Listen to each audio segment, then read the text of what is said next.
You are live. Fantastic.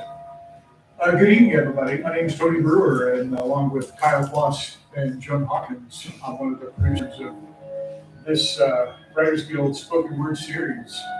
We're thrilled to be here and thrilled to be here with us. The space looks a little weird. If you're a frequenter of the Backspace and this particular series, things are a little discombobulated tonight. I'll get into that in a minute. I just have a couple of announcements here. We are sponsored in part by the Indiana Arts Commission, the Bloomington Arts Commission, and the Bloomington Urban Enterprise Association. The Writers Guild of Bloomington wishes to acknowledge and honor the indigenous communities native to this region and recognize that Indiana University and the city of Bloomington were built on indigenous homelands and resources.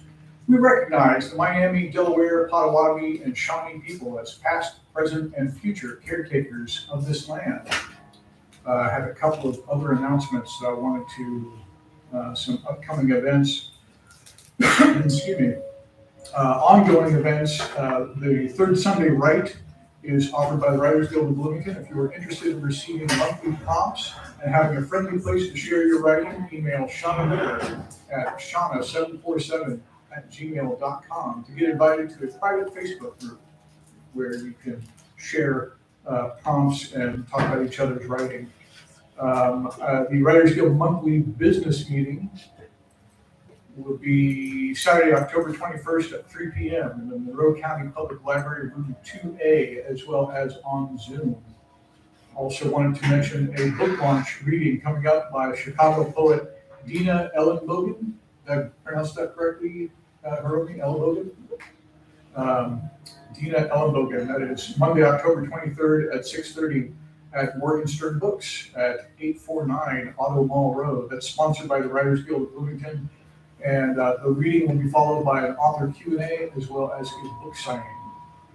And then on the 29th of this month, the last Sunday poetry reading series, Sunday, October 29th at 3 p.m., featuring April Ridge, our own April Ridge, and James Dorr, who will be, you'll hear him later tonight, and an open mic also to follow the features. And that is also at Morgenstern Books over there on Auto Mall Road. You know, the old Pier 1 location. You might buy anything from Pier 1. Yeah, Pier 1. Bygone time. Remember catalogs? Oh.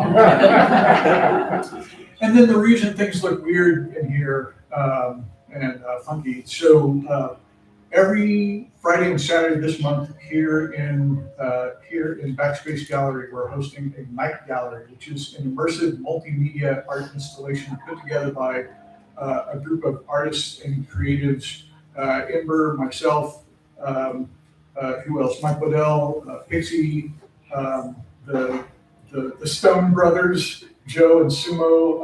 I'm not sure who else is involved. Mo, I think there's coming up from Kentucky, a bunch of folks.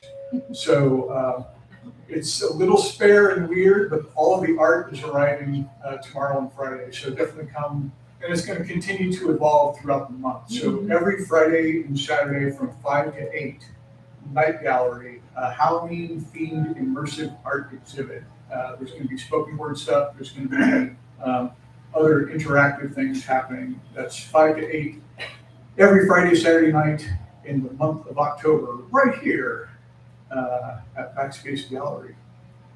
And I think that's all I have. I'm looking forward to hearing our features tonight.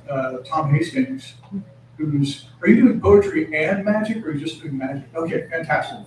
So Tom's going to do poetry and magic for us this evening. I'm thrilled to get the full meal deal from Tom Hastings, as well as James Dorr, who's going to read for us tonight as well. But first, we're going to have a little bit of music from Drecka, from our musical guest, working under the name Drecka since 1996. Composer Michael Anderson has toured, traveled, and collaborated extensively, collecting memories and building a personalized archive of sound that dates back to the mid-1980s. Throughout years of performing and recording, Drecka has explored early industrial tape culture, fragile bedroom noise folk, and expansive cinematic textures. His work and performances touch on themes of silence, memory, and forgetfulness. Folks, please welcome Drecka.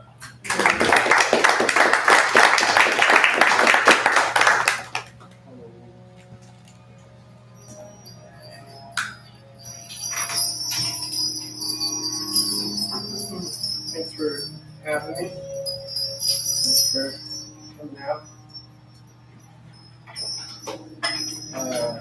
My first piece is going to be called Sense of Senses from my album Examination.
Fantastic. Let's come over to him for Dreca.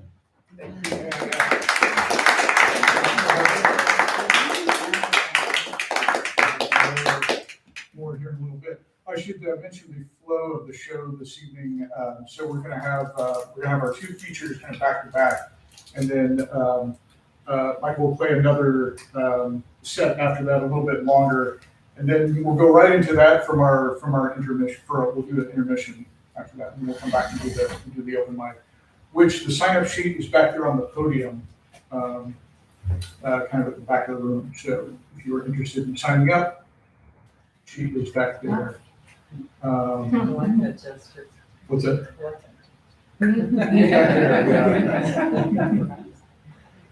Did everybody get the buzz today? Did everyone get the note?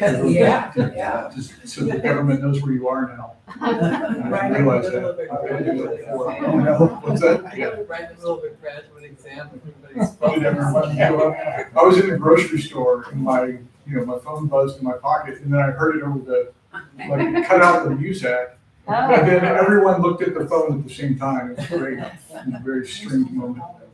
Anyway, first up this evening, James Dorr specializes in dark fantasy horror with forays into mystery and science fiction. His Tears of Isis was a 2013 Bram Stoker Award finalist for superior achievement in a fiction collection, with his most recent book, Tombs, a chronicle of latter-day times of Earth, a novel in stories from Elder Signs Press. Dorr has been a technical writer and editor on a regional magazine, full-time non-fiction freelancer, and a semi-professional musician. He currently harbors a goth cat named Triana and counts among his major influences Ray Bradbury, Edgar Allan Poe, Allen Ginsberg, and Bertolt Brecht. For more information, you can look him up. He's pretty Googleable. Please welcome James Dorr.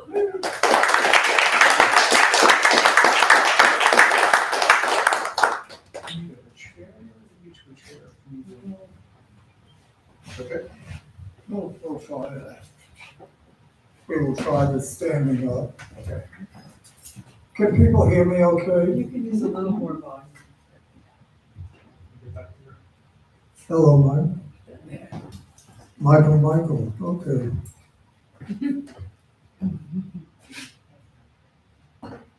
Need light more than support.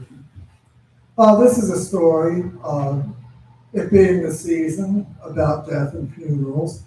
I call The Repossessed. It was our immortal bard who stated through the lips of his Danish prince that there are more things in heaven and earth than may even be dreamt of in our philosophies. Of this I have no doubt. Nor would I now question so much either the words of that American poet E.A. Poe concerning life and death, that who shall say where the one ends and the other begins. I had myself, a few years past, been on a mission for the sake of an aunt of mine to go into London to make certain arrangements. And as it happened, I and the gentleman who I had been dealing with, a Daniel Higdon, having to wait on some assistant or other of his to determine some matter, fell into conversing. I see Higdon started, an elderly man, yet large in stature, and judging from his voice, seemingly still quite enough filled with vigor. But you are a squire, a gentleman by your dress? I suppressed a chuckle that I must confess ended his own dress, the worn black frock coat, the black crepe hung top hat, left no doubt as to anyone what it was he was. So instead I nodded. You must understand, sir, Higdon went on, that the reason I ask that I will deal only with gentlemen these days. I mean with true gentlemen, those who will keep their words and not renege on arrangements afterward. I mean no impertinence, rather I say this because a happening some years ago that, had it turned otherwise, might have left me in ruin. And yet as it fell out, may have been worse for me in the long run in terms of peace of mind. Well, I thought, this was, despite his denial, certainly at least some sort of an impertinence. Yet this Higdon was one I had sought out because of a reputation for honesty, scrupulous honesty, which was always a consideration in arrangements of the sort we discussed. So for my aunt's sake, for the sake of her bereavement, I bade him go on. I have been, Higgins said, an undertaker for nigh these 50 years, going back even before the Warburton Act of 32, that which permitted the bodies of those died in paupers' hospitals, provided no relative should state objection, and that they afterward be interred in hallowed ground, to be used by doctors for their instruction.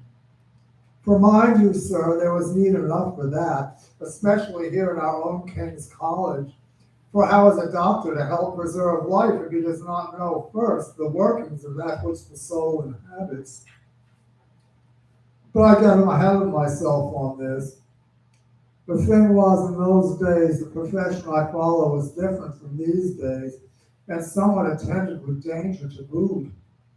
Gangs of criminals, sometimes calling themselves resurrectionists, they raise the dead, you see, sometimes called sack-em-ups for their method of carrying off their prey, hovered near churchyards awaiting burials, so at night they might reclaim the corpses to sell to anatomists.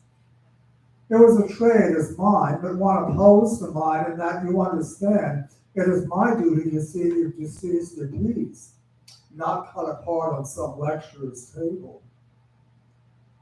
I shuddered, I think. I had heard these things, of course, but many years ago. How indeed, I realized what he was getting at, that there were sometimes even what one might call practically pitched battles between these resurrectionists and the men paid by undertakers like Higdon to stand guard by new graves, by graves with inhabitants still fresh enough to be useful to servants. Higdon nodded. You do understand, then, that this was, at some expense, paid from the pockets of men like me, we ourselves sometimes joining those that we hired to see the graves of at least the wealthier, those whose patrons might then reimburse us in part for our fee, warded from those who would thus desecrate them. And as we have discussed already, there are other fees, coffins, winding sheets, tips for the sexton, not to mention the labor we do ourselves for the deceased to make them presentable for their funerals.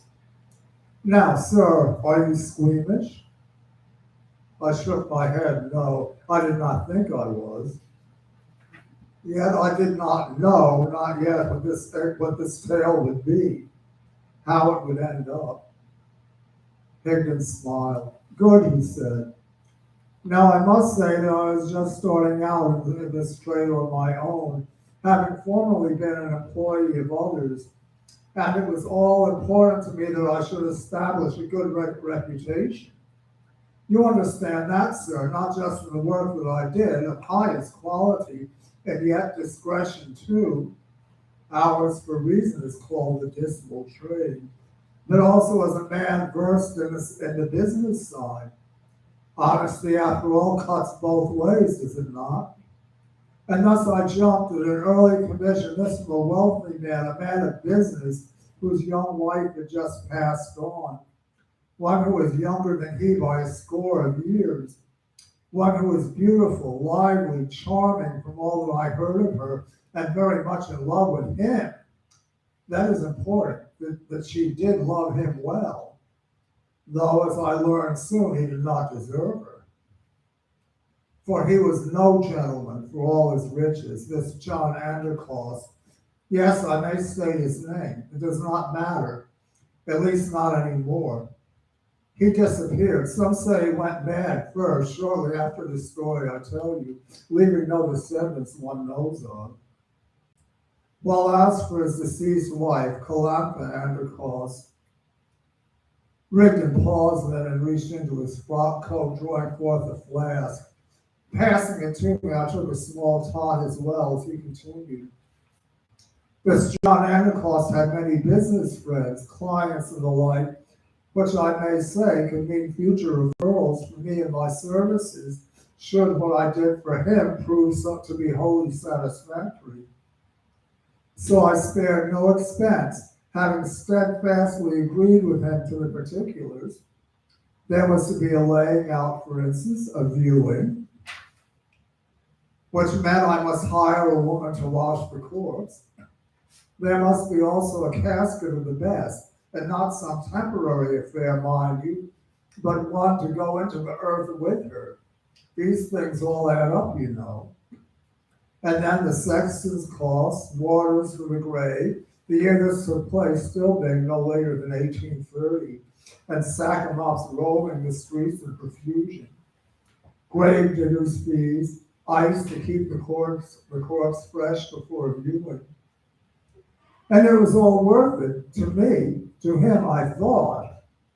I, of course, had also by then seen the young deceased beauty, her worthiness of his care, of all we did for her. And for the viewing, several came afterwards, friends of the Santa Claus, to compliment me on the skill of my work, on my demeanor, my comforting words, my sense of propriety, remaining at all times well in the background, yet available at the gravesite to assist any who needed assistance. A handkerchief, nosegays, yet always discreetly. And so a week later, I had my bill sent to him, and he refused it. I thought then that it must be grief, that or some problem perhaps with the families and settling estates perhaps. There were things that could always happen. And so I waited. One must be discreet, of course, to give him time to gain back his composure. And yet a week later, when I sent my bill again, once more it was returned. And then I started to hear the rumors that I hoped were certainly false, but that if true could destroy my hope for success for the future. These were not rumors of my work or conduct that in any way been unsatisfactory. Indeed, I had witnesses to the contrary. Anyone who had attended the viewing or been to the gravesite, even now still guarded, as it would be for a week to come, until that which was in would be far enough gone, so as to be to no further interest to those who might steal it. But rather that in a business sense, I had been made a go of, that John Antioch had never had any intention of paying. And so I allowed just 1 week more to pass. It still could have been grief, before I dismissed my men at the churchyard and, making some pretext, made my approach to my client in person. It was, after all, an important matter. If it were borne out that Antioch cheated me and got away with it, what chance would I have with even more clever, wealthier clients who might take example from it in the future? In short, Antioch's friends, those that I counted on, those that in 1 or 2 instances had already passed hints in my direction that in time my services might be needed. Thus, receipts in hand, I confronted John Antioch and once more was rebuffed. Let this be, he said, a lesson in business, that one does not get wealthy as I by paying expenses when one can avoid them. I had to see to my dead wife's burial and all that went with it because those I do business with expected it. You, of all people, should know about proper form. But now it's over. It's finished. You understand? No, I did not. I played on his guilt. I tried to play on it, his guilt and his grief both. But sir, I protested, you did love your wife. I know, I've been told that she certainly loved you. How would she feel if somehow she knew that you would refuse to pay for her burying? That in her good memory meant so little to you? Antioch laughed. He was, sir, no gentleman. He even leered then. I blushed to tell it. Warm, he said to me, warm for her bed again and me between the sheets. She was insatiable, Higdon, a young woman, and yes, she did love me. But as for me, well, I loved her beauty, her slender form on my arm when we dined out or went to the theater with business acquaintances. She had her uses then. But she is gone now, that is an end to it. Again, I protested. I tried to protest. Still, Mr. Antioch, I began, and he again rebuffed me. Still, Higdon, he mocked me, looming now over me. I am a large enough man, as you can see, but he was larger still yet. holding his stick aloft as if to strike me. There's no need at all for me to throw good money after bad, is there? The funeral is over.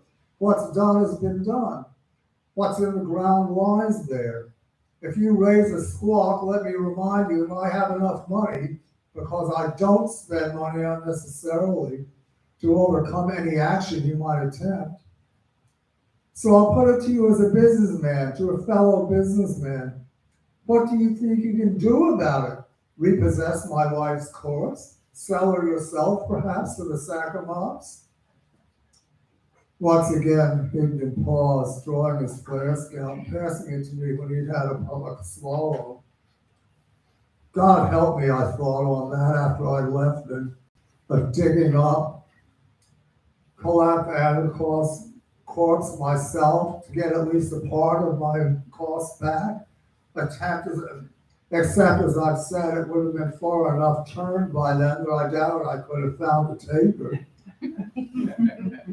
So instead I wandered. It was afternoon by then, late afternoon, walking my grief out, not caring too much where I might be going, until by chance I happened to find myself near the dockside. And here I must tell you that when I had been an employee of others, I often took on poorer sorts of clients. Some of them near here where I had wandered now, and so by chance I met with an acquaintance. This was a Negro man, a Haitian sailor who had seized his freedom during time of Henri Christophe's rebellion there and never gone back, living in London somewhere in the East End when he was not at sea. And as you see that I am a large man, this man, who I knew only as George Michel, was even larger and stronger than even John Endicott. So I told him what brought me there, wandering, thinking perhaps, I do not know for sure, that with night nearly fallen, we might accost this Anarchist in his home, maybe disguised to take from him my money. I was not thinking well, but my friend calmed me. I will call him my friend now. He bought a drink for me. We discussed my troubles, how what was really needed was that Anarchist not only not get away with non-payment of his bill, but that it be done in a manner that could be plainly seen to be completely just. And more than that, if rumors of it should later get out, it might serve as a warning to others who might try to be less than honest in dealing with men like he, men who, after all, did perform a necessary service. Thus, George Michel said to me, I understand, mon ami, this Jean Undercost, he is a bad man, yes? I answered that he was, adding that, though, perhaps because I feared what George Michel might do, still thinking, you see, that we might yet assault him. They say his wife loved him. And yet it is she, the wife, who this cochon insults. She who has been sullied thus in one's memory. You see, it is simple, yes? I did not see, no. Yet I followed him into Limehouse, where he was staying to retrieve his sea bag, then taking a carriage to my own establishment. Then, changing my clothes at his insistence, we went to the churchyard where Calantha Anarchist had been interred, and setting a canvas sheet down at the grave side, this to receive the dirt, you see, so it could be put back when we were done with our work, proceeded swiftly with short wooden shovels, a kind that makes little noise, by shaded lantern light to play at sack and ups. Except we did not just break off the coffin end when we had reached it to hook the corpse out and up, as sack 'em up men do, always in haste, you see. After all, one does not wish to be caught in it, but rather climb down in the grave ourselves and pry the whole lid off. My friend, George Michel whispered, you have spoke truly. I see she is beautiful, or at least that she was. You can see here, though, that some of the rot has already taken her. To be expected, of course, in this length of time, how the grave beetles had burrowed here and here, and yet still some shadow of her beauty. I nodded as I recall, then at his order, I scrambled back out to act as a lookout while George Michel worked. I passed down his sea bag while George Michel spoke on with what he was doing. Petit bon ange, that is what we call where I come from, the little good angel soul. It is the thing that is all important. These powers I use now, they will tempt it back. These words that I say, you see, mon ami, insulted so by one she so loved, this soul cannot rest. So there is time yet. There's time, I echoed it. Well, I remember still even the slightest detail of that dark night. But time for what, George Michel? Ah, George Michel whispered. Sprinkling more powder, he scrambled up himself out of the grave. For this, mon ami, he said. And at that I shrank back. I nearly ran from there, I will confess it now, except that my friend George Michel grabbed me by the arm, because another form, that of a woman, had just climbed out too from that yawning open grave. A woman half decomposed, one entire side all blackened with it, yet recognizable. One with long curled blonde hair on half its head anyway, half its face still intact. Le corps cadavre, George Michel whispered, and Haiti, where I was raised. But wait, the moment comes. Coantha! He shouted. The corpse looked up now, its dull, glassy eyes opening wide. It turned then to gaze at him, as George Michel held something out to it. It is the shouting of the name that joins them together, the soul and the body, the témoignage and the corps cadavre, that makes it remembered. That what I feed it now, that which is used by Bocors in the island I dare not return to, and yet can be found if one looks hard enough, even here in your London. He turned again to the corpse, speaking in more of a normal voice now, while I, responding to motions of his hands made, crept behind him to fill the grave back up. Coantha, tell me this, how do you feel this night? The corpse grinned at both first without speaking, a terrible grin, as with crumbling hands it adjusted its grave clothes. Flaking the worms off as it pirouetted, then turned back to George Michel. Warm, it answered. George Michel nodded, whispering to me, he said, she can no longer be a gentlewoman. That much has been stripped from her, forever lost now. But she will remember that which is important. A woman, she knows her needs. She gave a moan then that I will not forget, never until I die.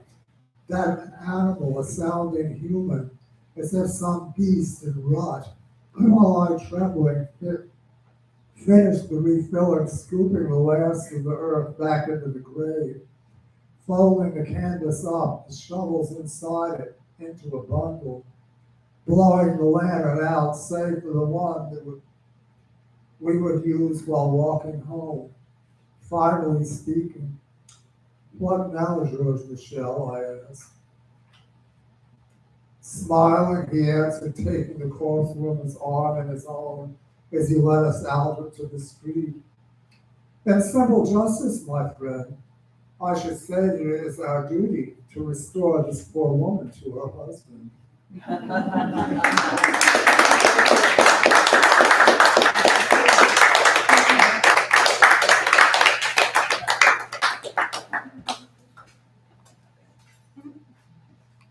James Dorr, everybody.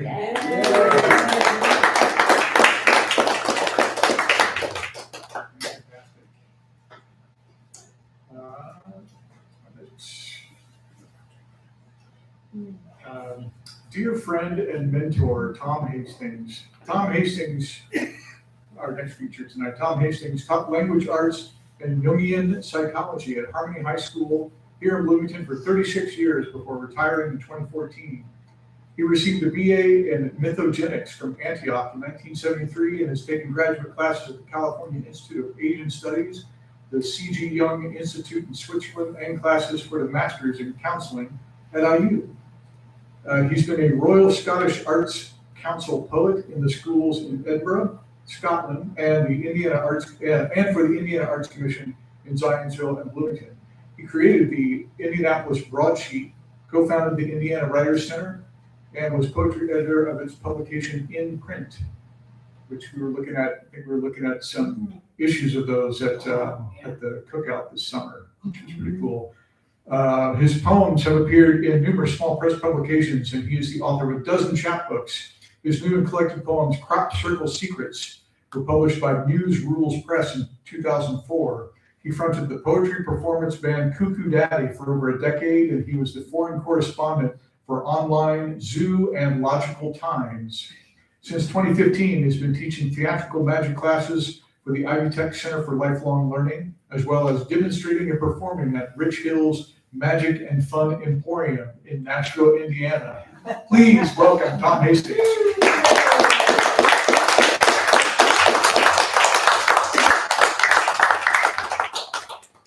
Thank you, Tim. You're welcome.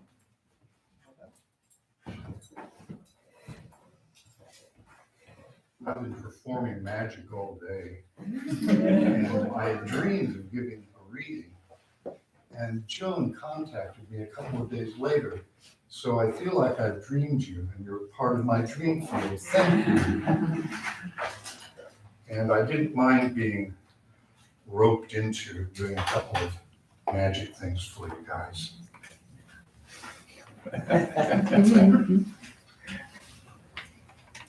I saw this done 60 years ago by the gentleman who invented it in a little magic store in Columbus, Ohio. 2 ropes. Some say the waking world runs parallel to the dream world, like these 2 ropes are parallel. But magicians and Jungian analysts can unite those 2 worlds into one. And if I tie 1 knot in the present, I also tie 3 knots in the past and future as well.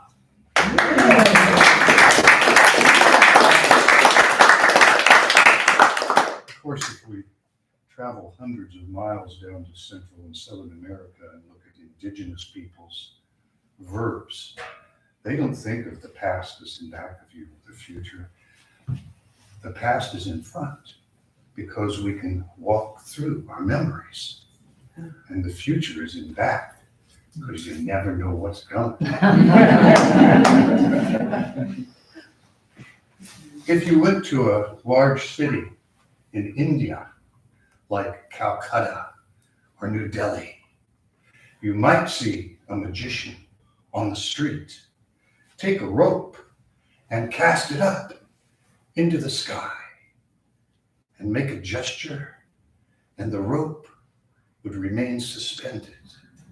And the magician would skedaddle up the rope into a cloud, and a hand would come out of the cloud, and the hand would go 1, 2, 3, and the rope would collapse, and the cloud would drift away, and there'd be nothing left.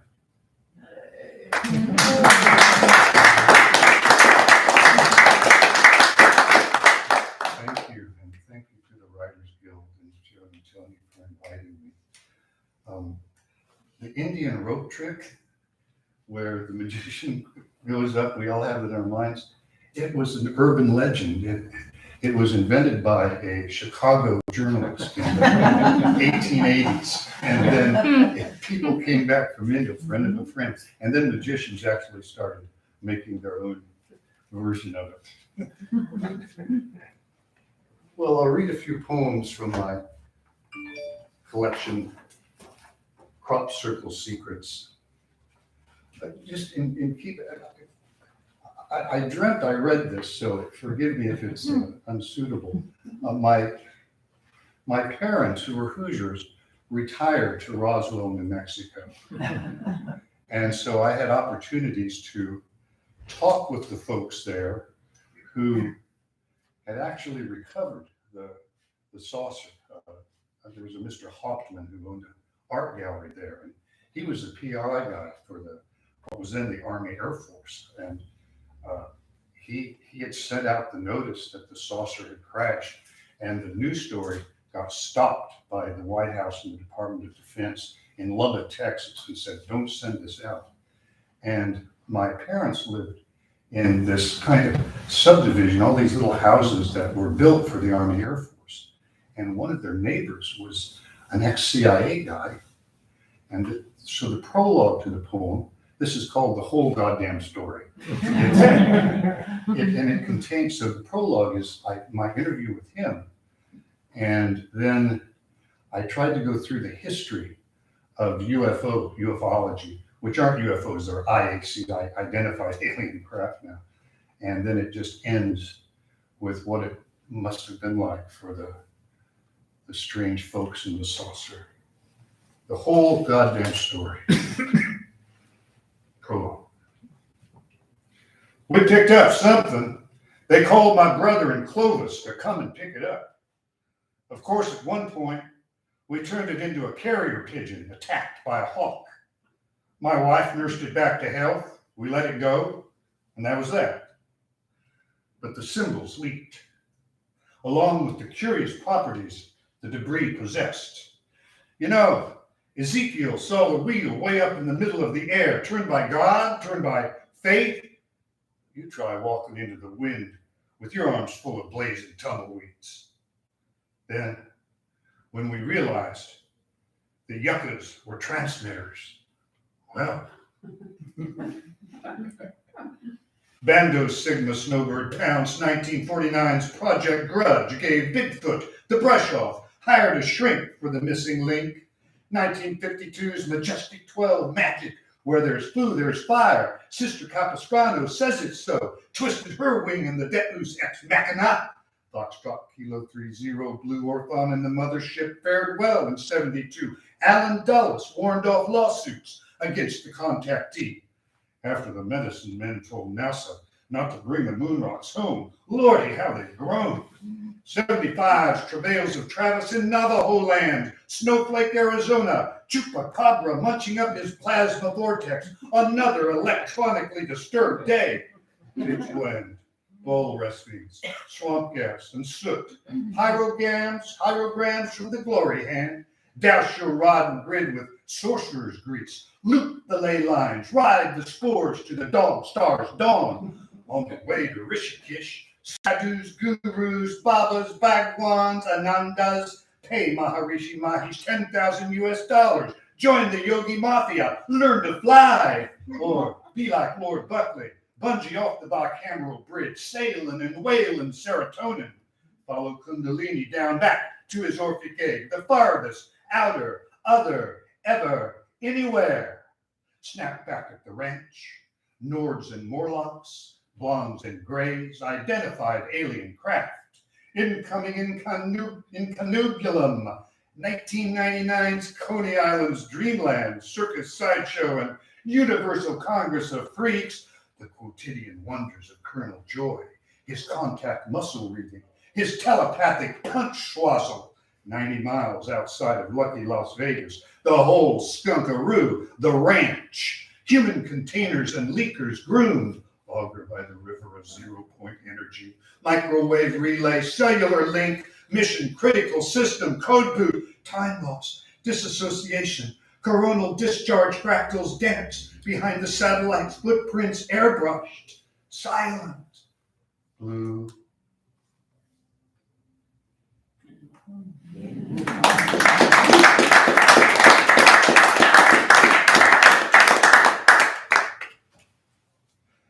Under the full New Year's moon. Fireworks tonight, tumbleweeds, polished speed bumps. A fly egg laid in an officer's horse's ear cracks open the church like a ripe pinata at a bad news laundromat. Missing clerical collars, nuns' dirty habits flutter to the street. Surgical needles embroider your song on the grape's eyelid, and you don't want to leave. No, you can't bear to leave. Only at the ocean do you find that small wooden guitar you so want to play.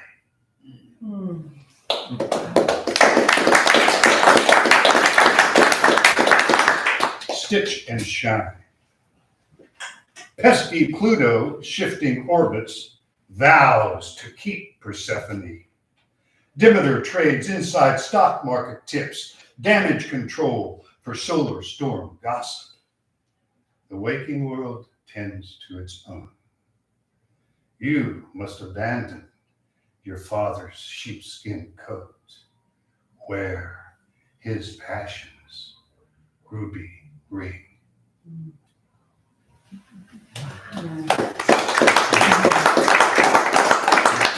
Poets get more applause than prose readers.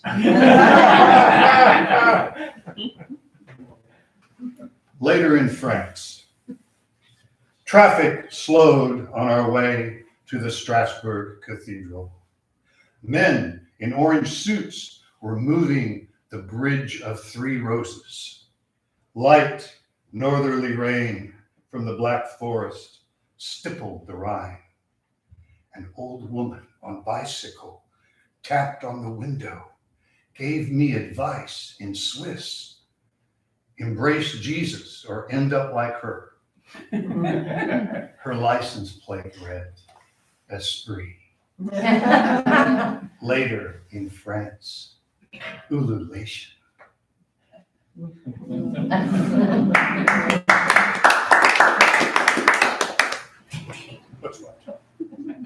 In Basel, in the new moon's shallop, from bomb craters gather gall and wormwood, Timothy and witchcraft, Polyphemus, Cecropia, Roma, Cinta, Zygunar, Tarot trackers, bear trainers, cauldron roilers, hot car traders, the perilous crossings of roses, sunflowers by a hydro dam. When the seven become one, the work is finished. Caretakers place the son's bones in a golden jar with the father's. A terrible whitening, a bleaching out of good, brilliantly colored microscopic life leaves the coral reefs. Dolphins are biting tourists, pulling them under, eating their young. French halogenic light dazes Cleopatra's boudoir. Eurodollars leak like mirror. Rogue planets, orphan planets, progeny of tumultuous birthings roam, sands, sun, dense atmospheres protecting molecular hydrogens longing for lumen naturae. On a street corner in Basel, Paracelsus whispers from the polyglottal jaws of the dragon, drink. Bubba at Pine Ridge, Hillary, Jerusalem, Jesse bearing glad rags from Macedonia, Jimmy Carter on the Jakarta, Assumptio Maria, mistress of the universe, Assumptio Maria, mistress of the universe, Assumptio Maria, mistress.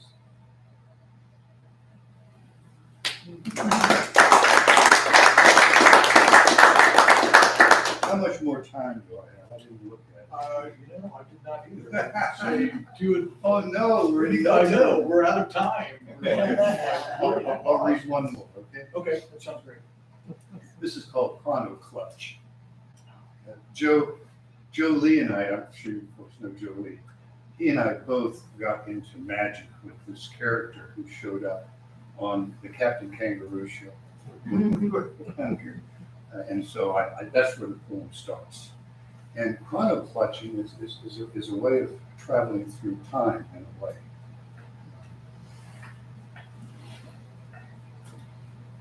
It all began with the banana man cornucopiating on Captain Kangaroo. Profans and pochettes softly bulging black and white produced his green world.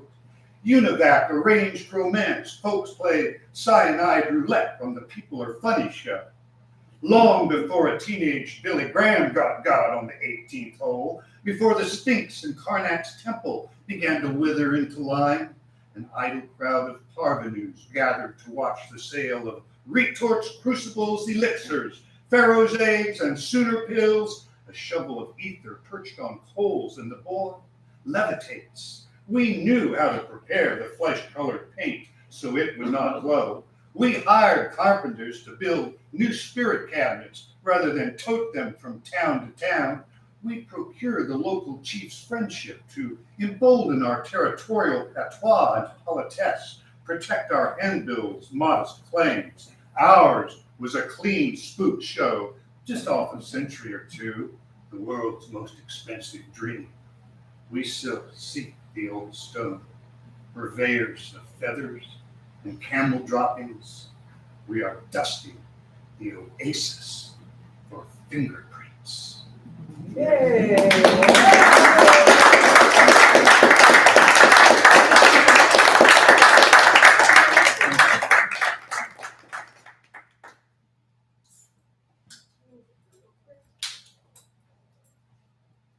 Tom Hastings, everybody. Thanks so much, Tom. Always love having you. And I remember Ronald Clutch was a regular in the Coup Coup Daddy sets. I remember you guys played all the time. So we're going to bring Dreka back up, who's going to play a little bit longer piece, and then we'll go right into intermission afterwards. So please welcome Dreka.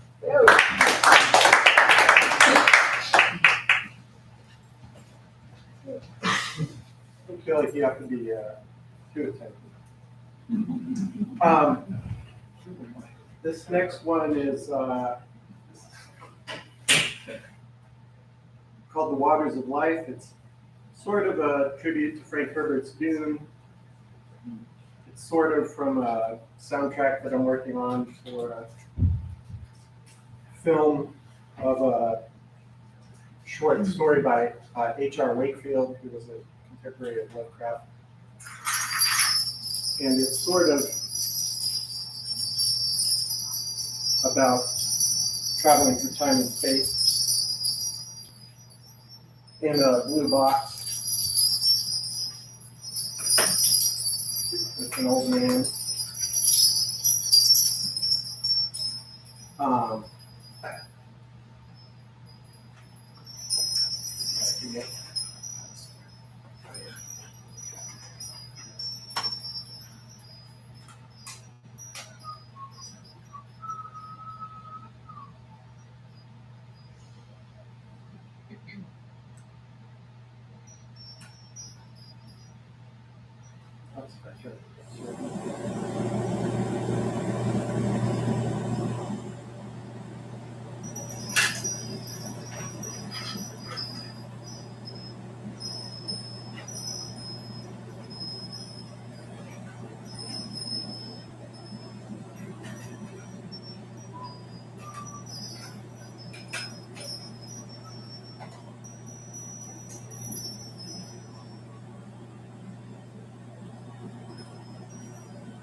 little camera beside my bed, in a little heart-shaped box with one arm and three bruises. I gather all your bruises to remember all the days gone by. Do you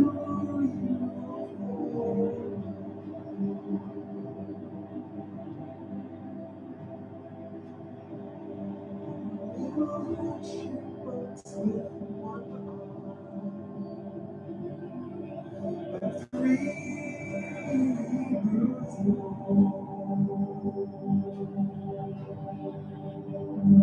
Time tells me that the birds must fly, and the birds tell him not to go out looking for her anymore. Not to go out looking for her anymore.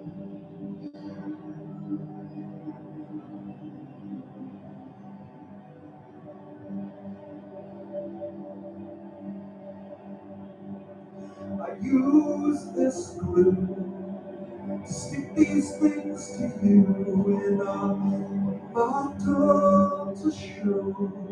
And many hours left to go, like a little camera beside your bed in a hard box.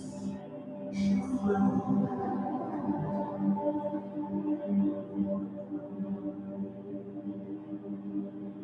And three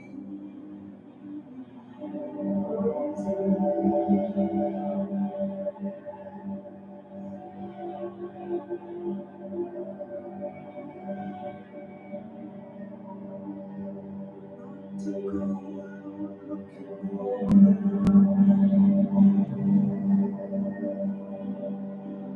to go looking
Joe, Tony, and Kyle for having me. It's super a lot of fun. If you're interested in more strange music, I'm playing on next Thursday at the Block House.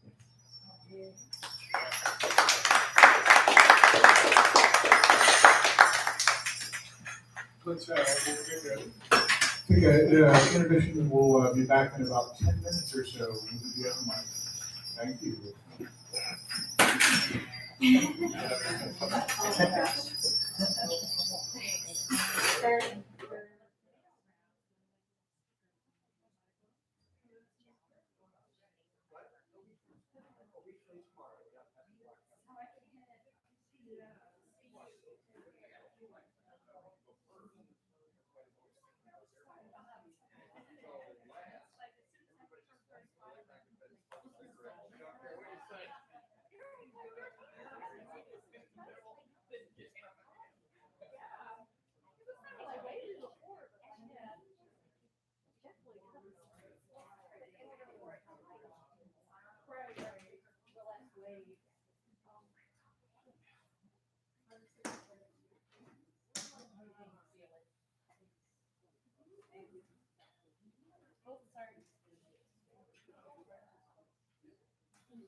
Yeah, yeah.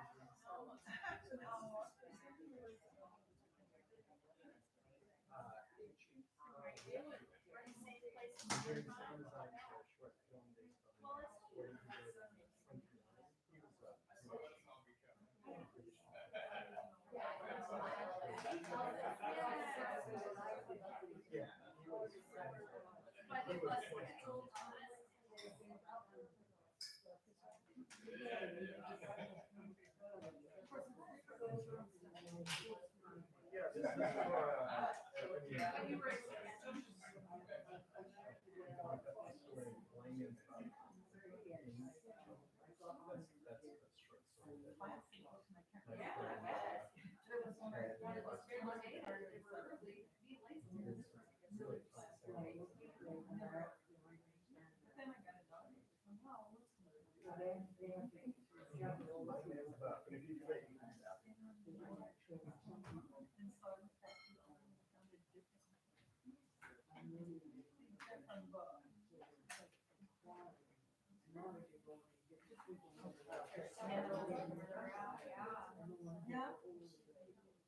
Oh, yeah.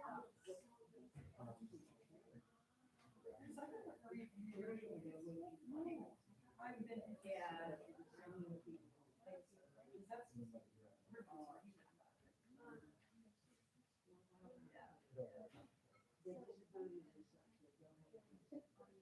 Yeah. Yeah.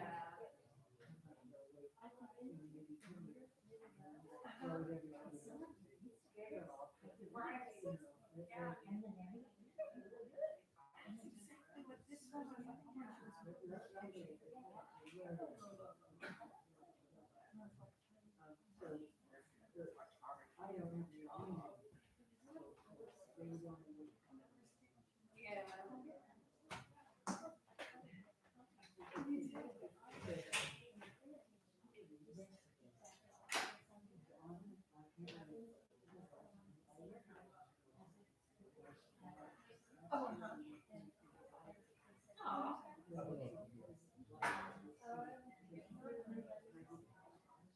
Yeah, I guess you just have the day.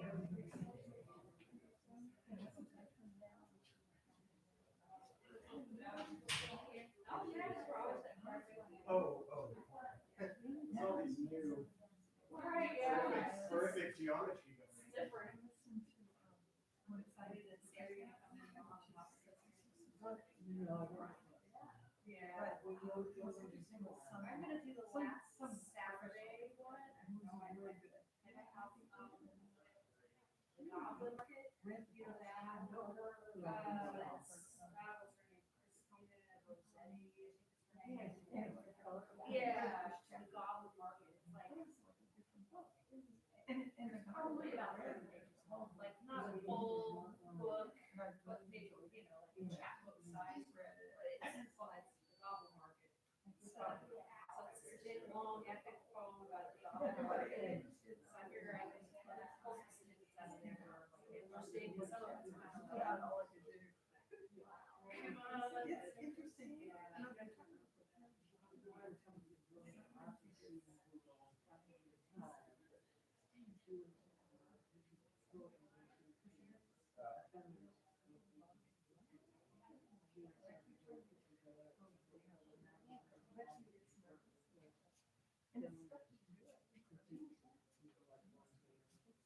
And it's gotten a lot better. I can't do that. I would.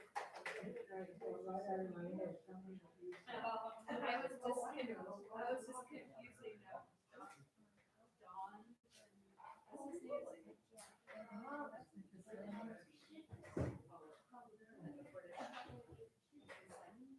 Yeah.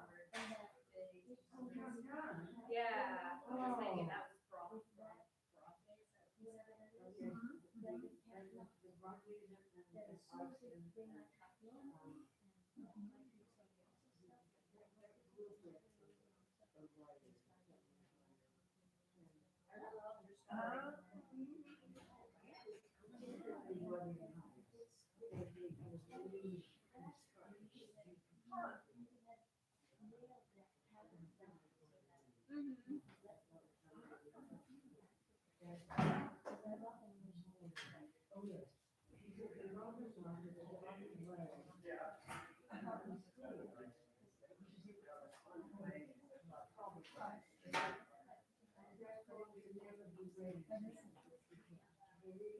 Oh, really?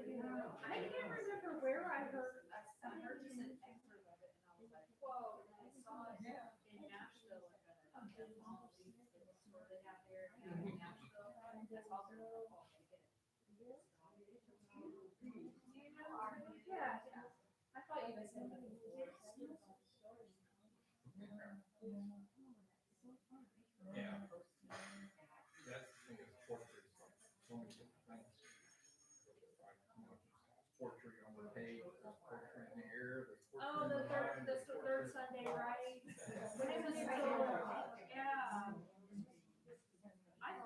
I think it was the last Yeah. one that started one, and the second to last one, there were two. The best But I thing went is to John Lewis. He had-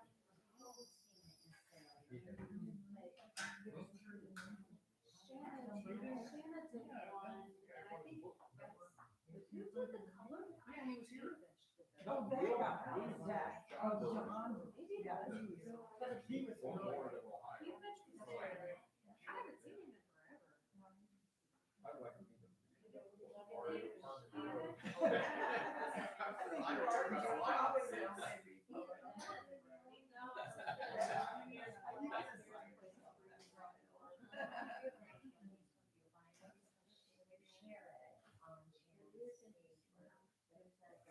Yeah.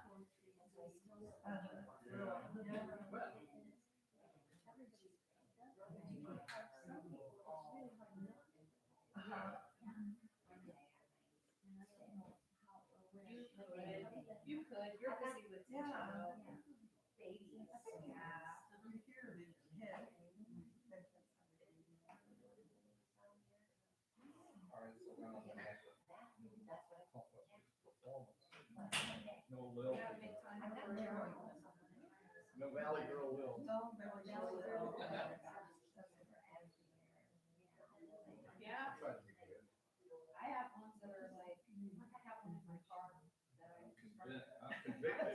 It's convicted. Before that, it's up there. It's, you know, like an 8-page journal or something, but it's often like 30 pages full, but I stop and I get a new one.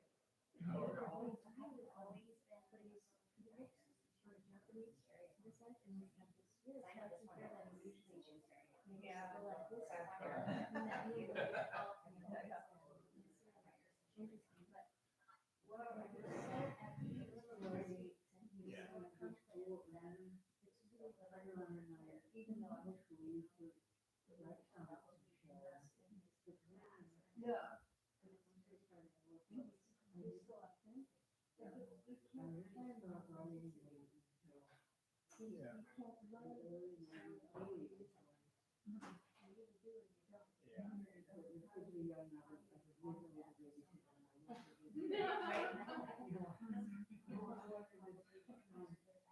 Yeah, portrait here is really, really difficult, so try to slow down, because there's nothing. You know, on the page, you go to the page, and you read it, you think about it as you go. Somebody sits up there, you know, and spews it, and then you're still back here. and Now, you're yeah, there, we got and you're a down the road. processor when I You know, was so like it's hard, so like, I always 7 or 8. thought And that, then I always when I was thought that 9, we should my like mom got. project. Yeah. Well, I read it, and maybe I had it on my notes, and it's called Heroic. And then I wrote all these So much for that. And I made her a book for Christmas. You And it's like, oh, shit, we gotta get therapy. She actually did get therapy for me, probably for others. But that's what started it, was the word processor in English. Dr. Seuss and, probably most of Michelle. Yeah, exactly. Yeah, his adult stuff, I didn't know about his adult stuff. So Whoa, Joe, that's a lot. have you seen Manifesto? Movie? Kate Blanchett place like Turkey. Actually, okay, so I am like, Sunday afternoon at Tyson. I've always seen it once. I've been pushing to John.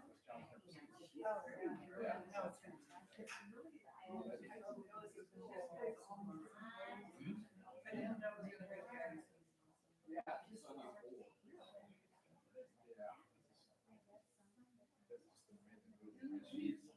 I just love it when she plays an homeless person with a look on her face, she's just brilliant, you know?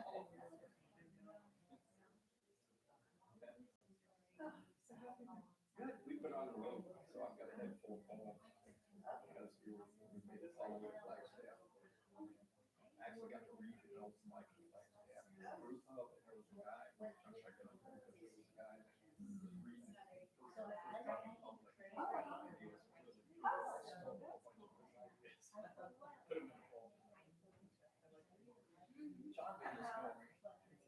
John Ken Vickers is gonna say she's like. and the research side of it, I'm doing research side of it.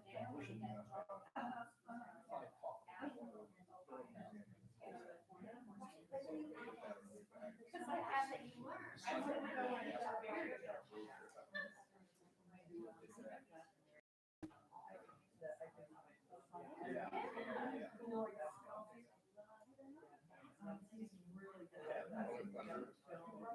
I know.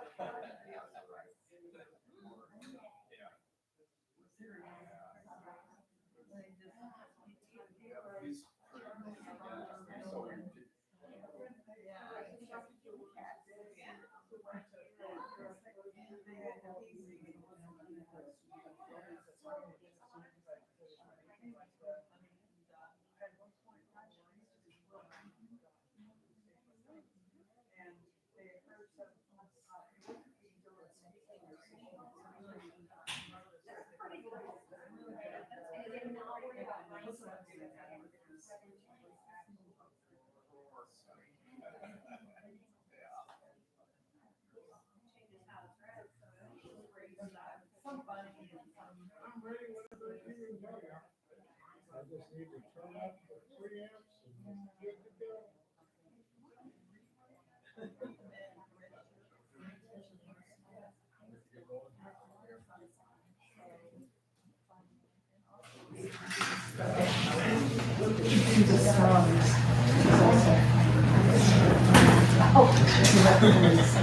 Yeah. Yeah, here.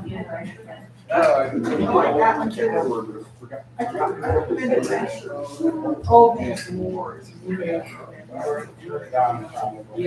not funny.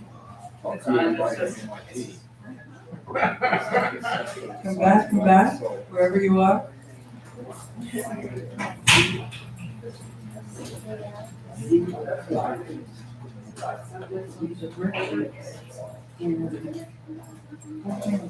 I just go ahead and start here with my If you like to, sure, sure, yeah.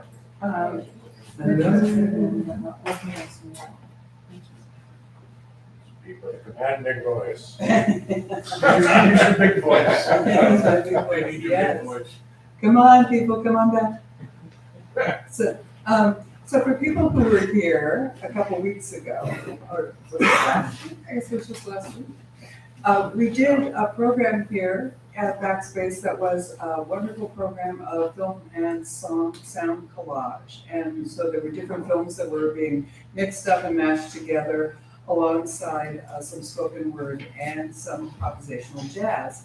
And this month, we have another program in the same series that is called Stigmata in the Rain. It is a little known factoid that the horror film Stigmata is exactly the same length as Singing in the Rain. And so we are going to superimpose one on the other and play them, Stigmata in the Rain. And we will once again have music and I don't know, maybe I'll say something. So there might be some spoken word. So please come out. This will be October 19th, Thursday, here at Backspace. And we're forever grateful. 26. It's the 26th? Well, okay. But correction, it's the 26th. I was off on a week for everything. So, we're gonna start the open mic part of the program, and the way this works is, I'll introduce the first person, who will then introduce the second person, and so on. And so the first person that we have reading an open mic tonight is Antonia Matthews. Antonia.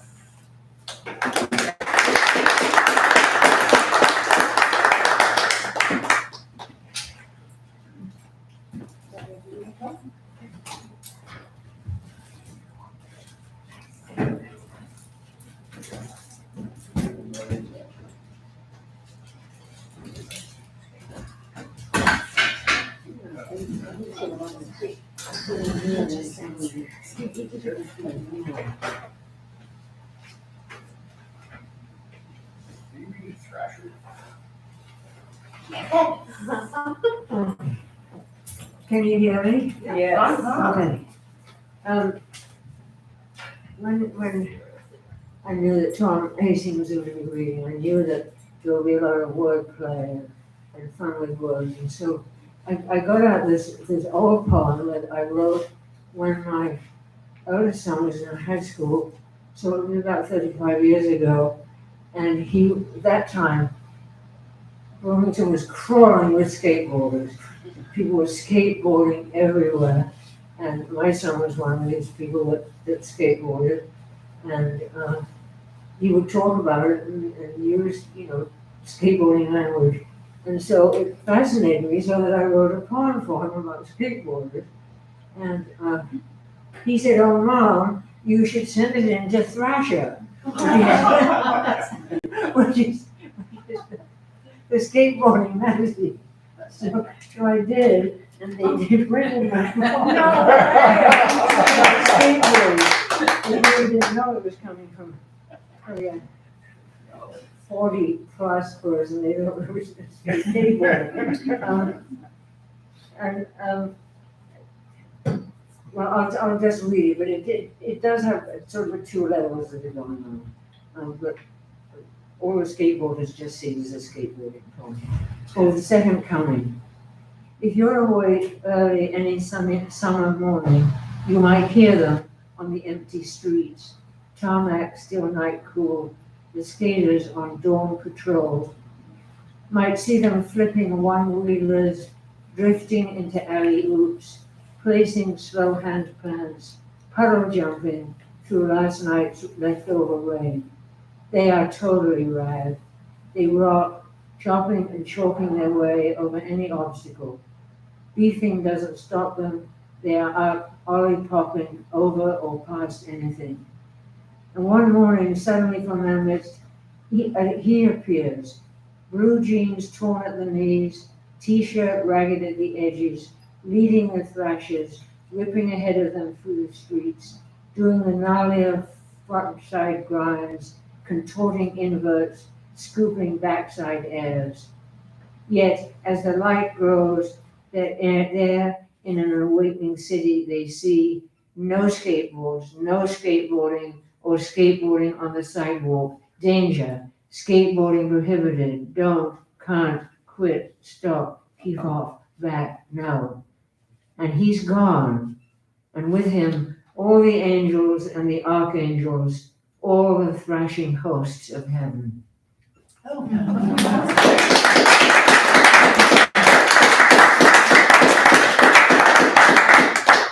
I just add a little something. At that time, people grew mohawks, so he was a huge mohawk, and he wore, torn jeans and chains, and got sent home from school one time because he had too many holes in his jeans. It was a wonderful time, and he used to make his mohawk stick up with unflavored gelatin. There were 5 of us in the house, 6 of us in the house, and one bathroom. And the morning, he'd shut himself in the bathroom and comb this gel into his head, so his mohawk style. The morning I went in early and sat on the bathroom seat, and there was Jello on it. He had to go someplace else to comb Jello into his mohawk. But it was fun, you know, it was interesting, and I'm glad that I had that experience with them. So the next reader is Hiromi Yoshida. Very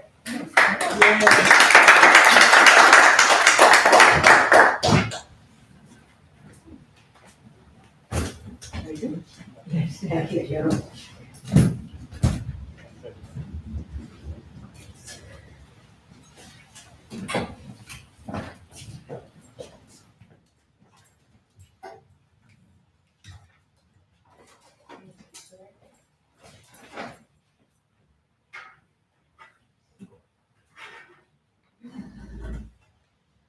Ooh, I'm gonna read 3 poems that are somehow related to Halloween.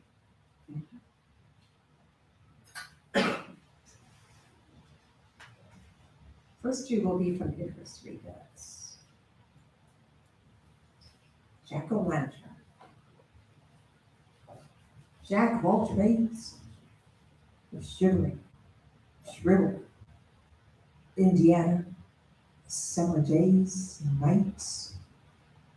The jagged mouth spews forth orange shadows, grins syrupy, candy corn sweetness. The hollowed head, a luminous void. Its moist, fibrous, pulpy rind, housing a blackening candle stone.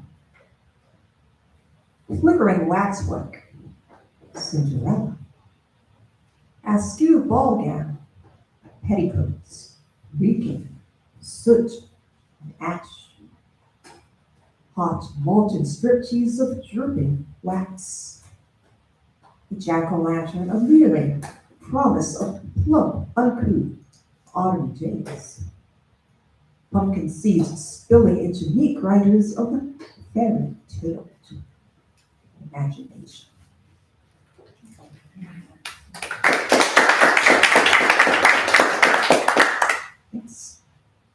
Next one is called Bylaw.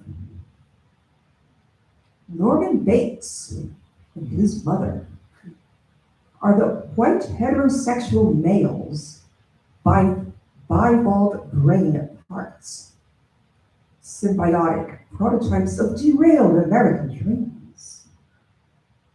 And not only the wet or plastic variety, because every man wants to be his own mother without the hassle of donning a gray wig and a faded calico dress, of having to fuck her as though she were the blind sphinx of untitled oracles. Also because the Ouroboros urge to cross-dress and be that mother is normalized bait for misogyny.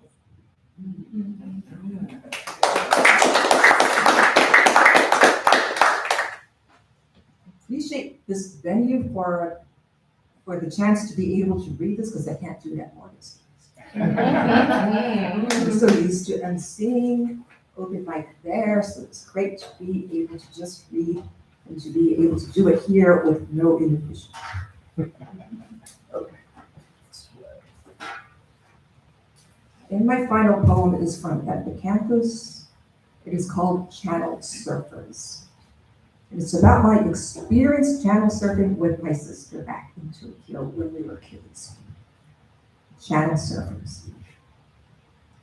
Round and round the Japanese TV frames flashed by. Mid-song commercials.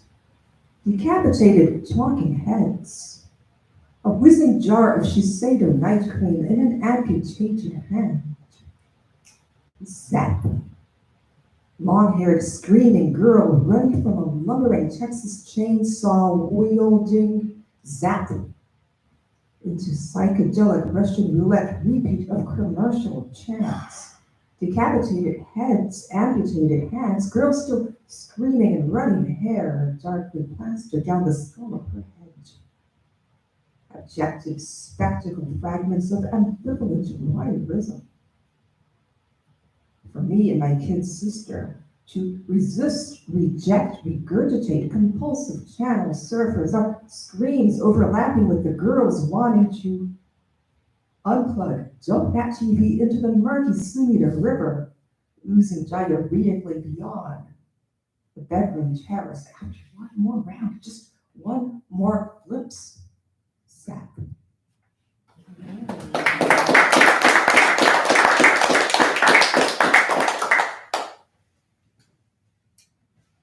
Next up is Terry Slow.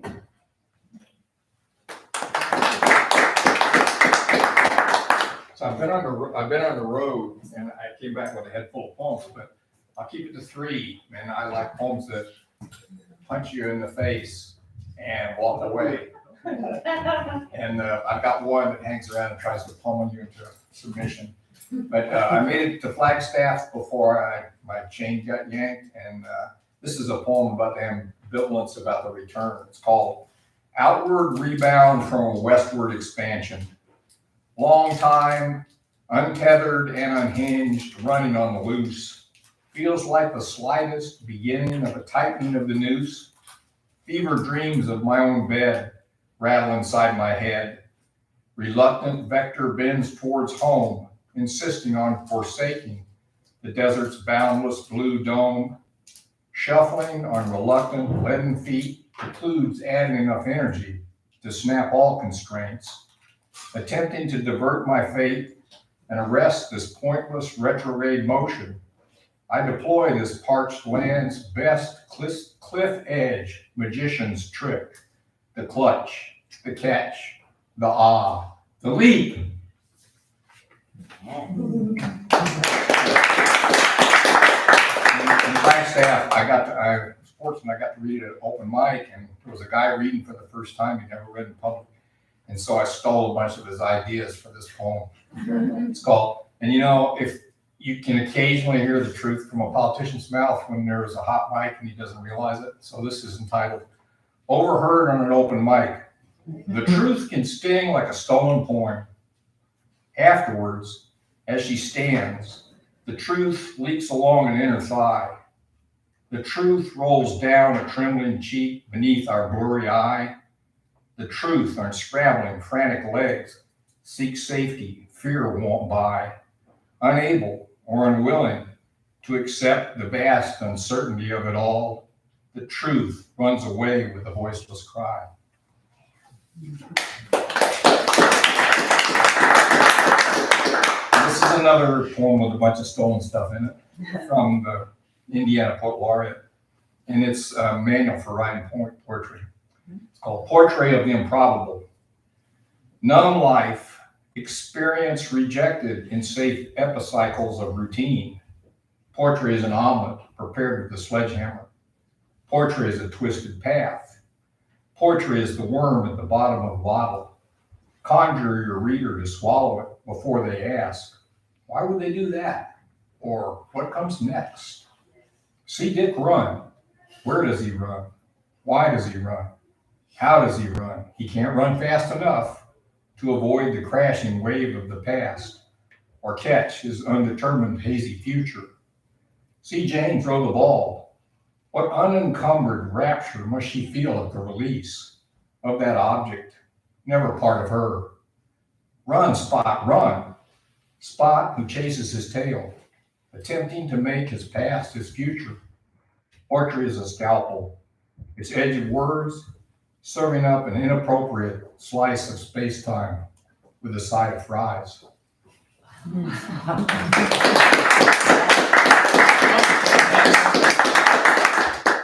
Brian Price.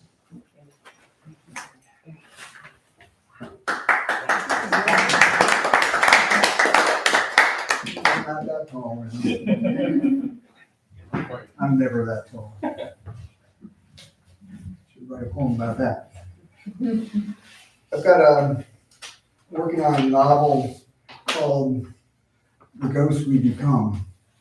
Can you, I've got 2 chapters. I'll read the first one. If I feel like we have time, I'll read the second one. But I like them both, so I want you to hear them both. We'll see.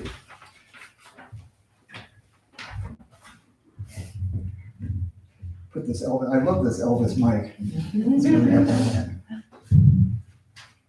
really This is called the chapters, The Switch. Oh, there's a light there, okay. Leslie stood at the foot of my bed. She was in her long pajamas. She was the only person I ever knew who wore long flannel pajamas. Her frayed green sweater was over her shoulders, and she was clutching a change of clothes with a belt and a book and a pair of glasses. I didn't even know she wore glasses. It was 3 a.m. Let's switch rooms, Leslie said. She swayed from one bare foot to another bare foot. You've always liked the sun in my room, the way it comes in, so how about that? Let's switch, okay? When? Leslie shrugged. Now? Right now? Sure, that would be really good. I didn't have any clothes on under the covers. Not a t-shirt, nothing. My underwear was on the chair out of reach. I reached and knocked my glasses off the cardboard box nightstand. It's not a big deal, she said. It's just that, can I just crawl in with you then? Just for the night. Just till morning. We can do the details later, okay? I can come back I can't go back there. I just can't. Leslie started to come around the bed. I flopped the blanket back and started to try to get it to my underwear. Why? What happened? But I knew why and what happened. Really? Nothing on? Nothing at all? Leslie half giggled, half smiled, half admonished at the same time. Hand me the stuff on the chair, please. And she grabbed my stinky pink crimson basketball playing t-shirt and my 2-day-old underwear and sort of scooped them at me. I quickly slipped them on and tried to smooth out the covers. Leslie slipped in. She was warm and cold at the same time. Her feet were freezing. She kept her back to me. Did you see it? I said. I always see her. Leslie scrunched in place. She's always in my room. I tried to keep a couple inches between me and her back, but I just wanted to pull Leslie close, like it should have been the most usual, natural thing we always did. I woke up and my mother was lying beside me. That's what Leslie whispered. She said she could do those things for me. She could get my mother. She said she could do that for me, and there mommy was. Your mother, she's dead, right? Don't you think I know that? Then I didn't really quite know what question to ask. What was your mother doing? I tried. Scaring the crap out of me. What do you think? Leslie rolled around to face me. We both had pulled the covers over our heads, our noses practically touching. I guess I must have told her that I missed my mother, but I didn't really mean that I missed my dead mother. I missed my live mother, you know. And my mother just died. Mommy just died. I never got to say goodbye to my mother. Well, what's it want? I asked. She's not an it, she's a her. I know she's a her. Leslie walked on like she was talking to herself. I've got to figure out her name somehow.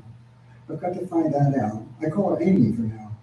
She's just a little girl, maybe 12 years old, or that's what she looks like to me. She just stands beside the bed. Sometimes she lays next to me. She says she likes to watch me sleep. I don't want her to watch me sleep. So can we change rooms, right? We can change rooms. Yeah, sure. Is she out there now? I don't know. Can you check? Why do I have to check? I whimpered. A cool crease came across our hips and our backs. Just a little pressure, like just a couple of fingers pressing over the blankets. More like a breath. And I held my breath. I didn't move. And I could tell Leslie was doing the same thing.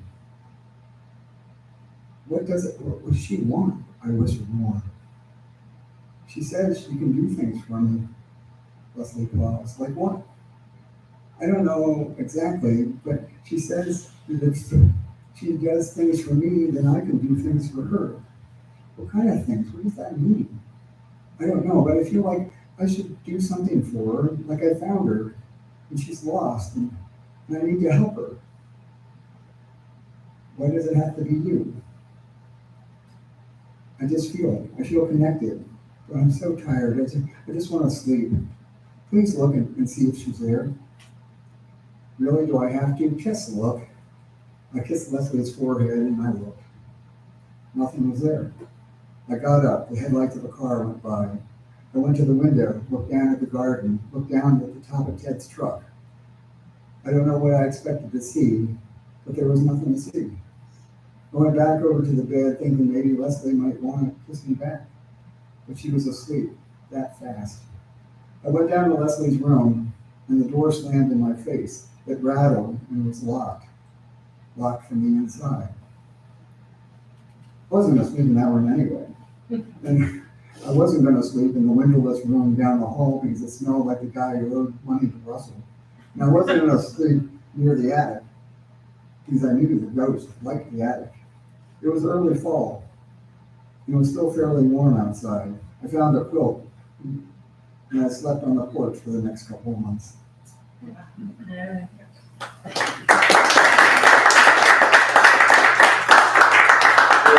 The other one, or probably not?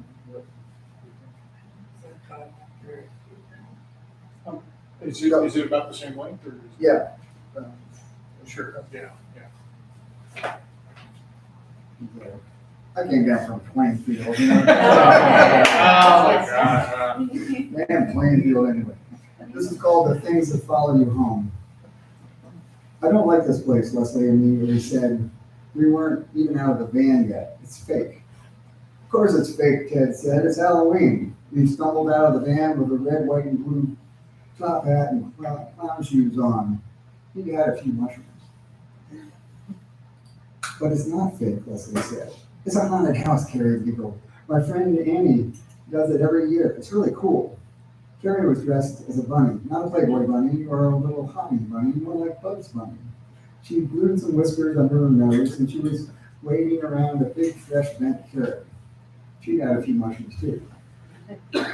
Leslie yanked and twisted on her Fairy Queen cake. It's dark, it's a sad dark. Of course it's dark, it's night, for Christ's sake.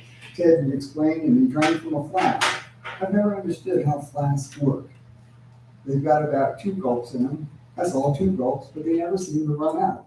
There's always one more gulp. Fortify yourself, man, and Ted flipped the flask to me. It was a real flask, a real hip flask with a tiny silver cap that makes that ringing sound in an etched design. I sniffed, I shrugged, I gulped, I choked, I coughed, I spat. I said, what the hell is that? I coughed. My nose was running. Hooch, man, white lightning, moonshine, the real deal. Ted slapped me on the back. Got it from my Uncle Ron down in Tennessee. I coughed again. We walked up a few gray stone steps to a cracked sidewalk bordered with an old drooping single chain antique garden fence, past one of those super politically incorrect black jockeys with the lantern and a pair of Spock ears stuck to his head. And we walked up to a brown row house a few blocks above Georgetown. It was a hippie house with the usual hippie plants hanging in the windows and the usual hippie couch in the front lawn. We should trade them for ours, Carrie said. I adjusted my fake mustache and spring-loaded googly eyes, and we knocked on the door. Enter at your peril, a woman in a green or gray wig and fluffy witch's hat made a bow. Oh my God, Carrie, sweetie, how have you been? The woman gave us all great big hugs. This house is wrong, Leslie mostly said, just to herself.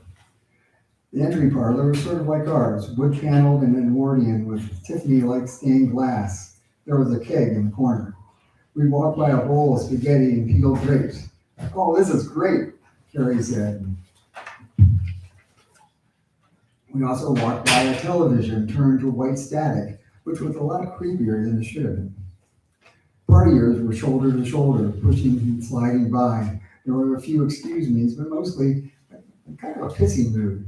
I don't know why. Leslie slapped a hand away from her that was trying to cop a feel. I got goosed by some guy's stiff red devil's tail, and somebody hit the top off Carrie's carrot. We had wanted to get Leslie out of the house on Garfield Street because the house seemed to be talking to her, or that's what she said. She would ask if we'd seen the little girl, but we hadn't. we really hadn't. We wanted to. Carrie really wanted to. Maddie and Connie got out books on folklore and anthropology, and Ted said no ghost was big enough to fuck with him. I think maybe I felt the little girl sometimes. Felt the girl brush by, maybe in the kitchen pantry. She kept locking the door. The little girl would sometimes move the air in the lost room under the stairs. I liked that room.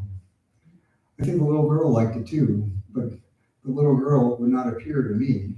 She did not prefer me. She preferred Leslie. You people have got to go upstairs, man, the Devil's Tail guy said. There's some wild shit up there. I don't know if we should, Leslie said. Yeah, we should, Carrie said, because Carrie was one of those people, if you take her on a Disney tour or a tour of Mount Vernon, she wants to see everything. We pushed through the crowd and started up. I grabbed for Leslie's hand, just not to get separated, and she pulled away. She said, I'm fine. Let's just get this over with. At the top of the stairs, you could go two ways. To the left, there were two rooms, one with a sign saying tarot readings. The other said, unicorns must die, which kind of seemed unnecessarily mean. To the right were actual bedrooms where hippies slept. A bathroom with a clawfoot tub, and finally, way down at the end, a weird little room. Notice the scratches at the bottom of the door. A guy with a bunched up black and red lined high vampire collar said, kneeling down. He was talking like he was a vampire ape-man.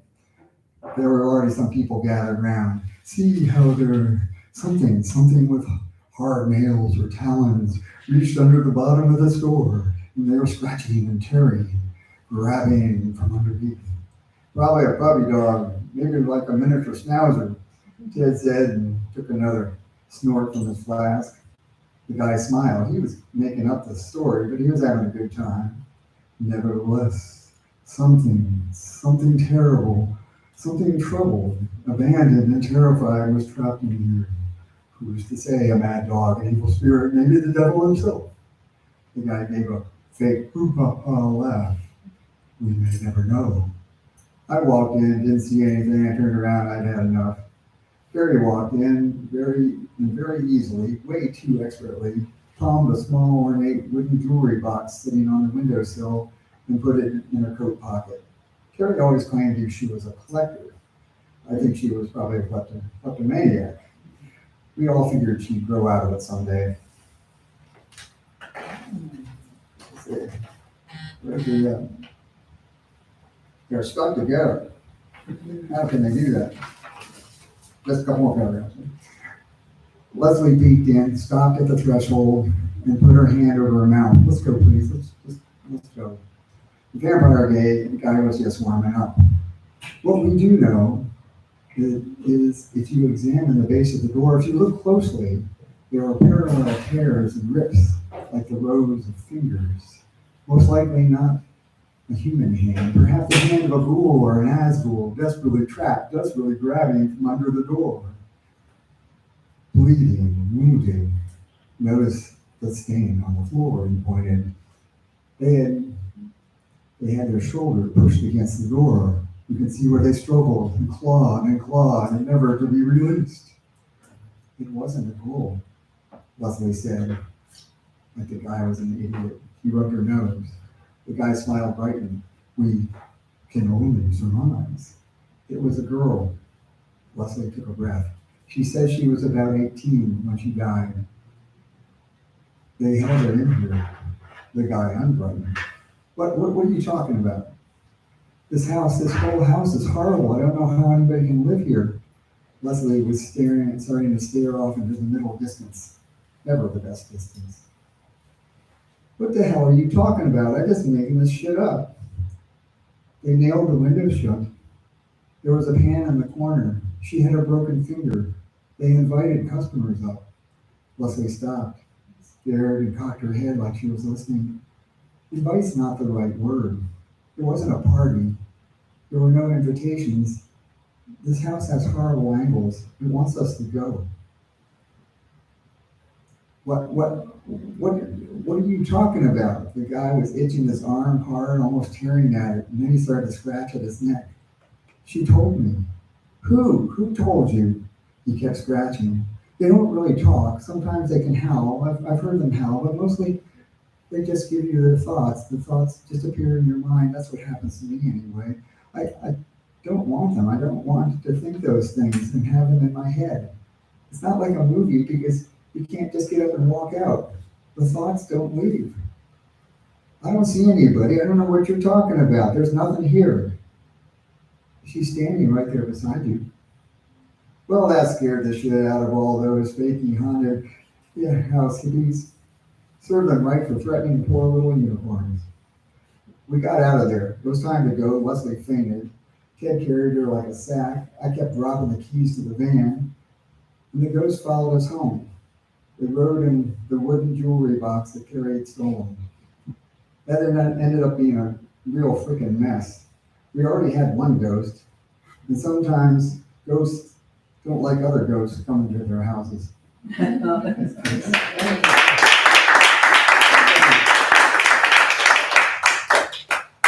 this is John Hawkins? John Hawkins? That's me. Scribbling women.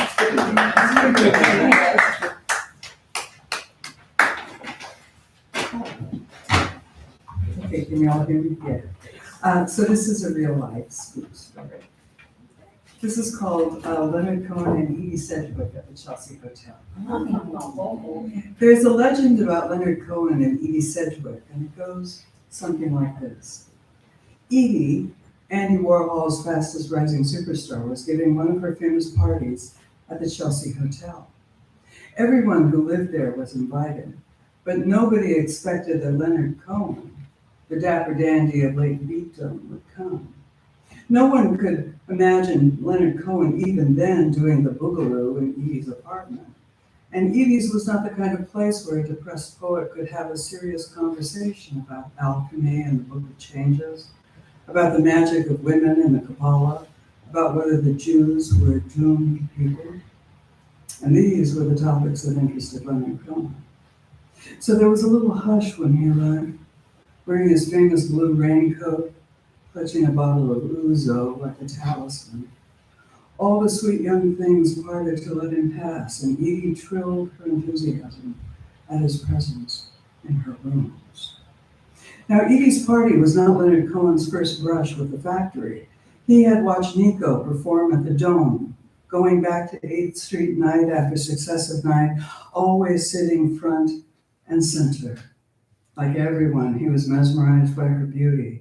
But he also heard the siren song in her voice that spoke to him like prophecy. It was listening to Nico, people said, that gave Leonard the idea he could sing. And maybe he was looking for Nico when he arrived at Edie's door, weaving his way through the crowd, pulled by something he could not name. There were drugs and music at Edie's, and in the manner of 1960s parties, candles blazed everywhere. Women pressed forward, attracted by Cohen's reputation as a ladies' man and by the promise of something broken in him. But as much as he loved women, it was to the candles that Leonard Cohen turned his attention, circumnavigating the room, trailing his long guitarist fingers along the wainscoting. He studied them so intently, he scared the glitter children. Waving away all offers of drugs and wine, needing to stay clear-headed as he mapped the precise location of all the flickering flames, keeping, as he said, the channels open. Round and round the room he went, calling up every bit of arcana he knew, wanting to make sure, reluctant even then to spoil the party, reluctant to ruin Edie's good time. But when he knew for certain, he took someone aside. A man, probably, since Cohen was a patriarch at heart. Those candles, he said, they're arranged to cast a bad spell, fire and destruction. Candle magic is powerful. She shouldn't fool around with these things because they are meaningful. Her friend should tell her. And with that, the doomsayer of folk music tugged on his raincoat and was gone in search of enlightenment or another muse. That's where the legend ends. Nobody knows if Edie's friends warned her, told her that Leonard Cohen, who knew a thing or two about the occult, had read the candles and seen disaster, or if they did, what she might have done to Afak's fate. But one thing is known, a matter of historical record. The night following that particular party, Edie's bed caught fire. Edie woke up just in time, made a dash for the door, and collapsed in the hall in a speedball daze, her friends said. Her hands and arms were badly burned, her room gutted, her cat Smoke died. Her friend Bobby Anderson went to the hotel a few days later and rummaged through the ashes to see if anything was salvageable. There was nothing left. Just a hole in the floor where the bed had stood, and some lacy remnants of melted glass.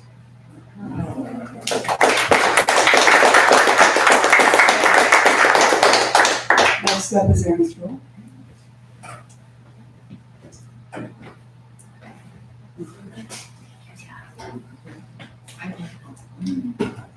Thank you.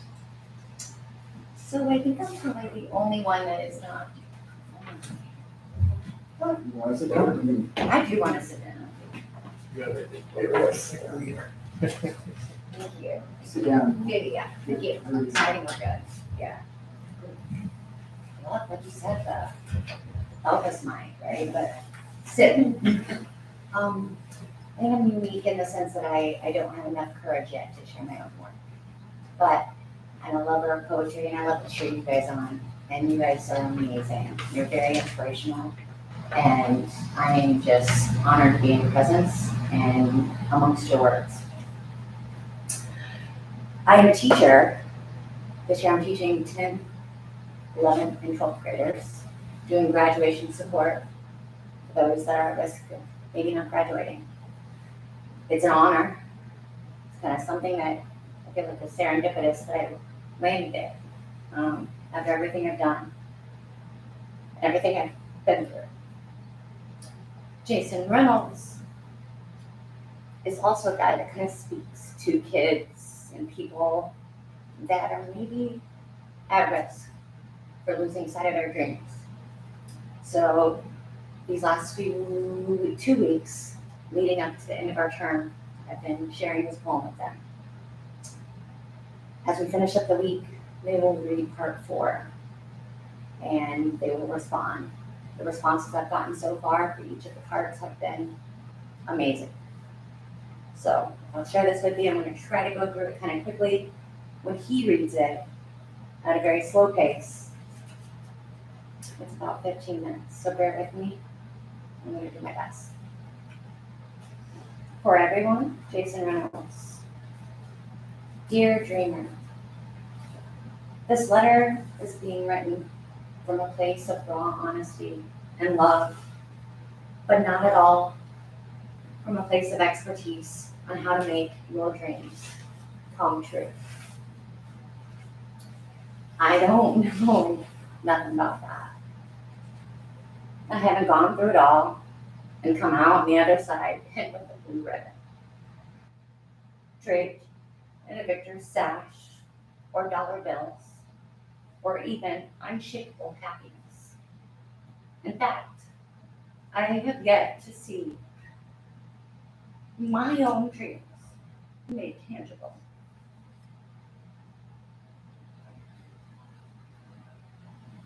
This letter is being written from the inside, from the front line and the fault line, from the uncertain thick of it all, from a man with a straight line mouth and an ego that's a slow leak.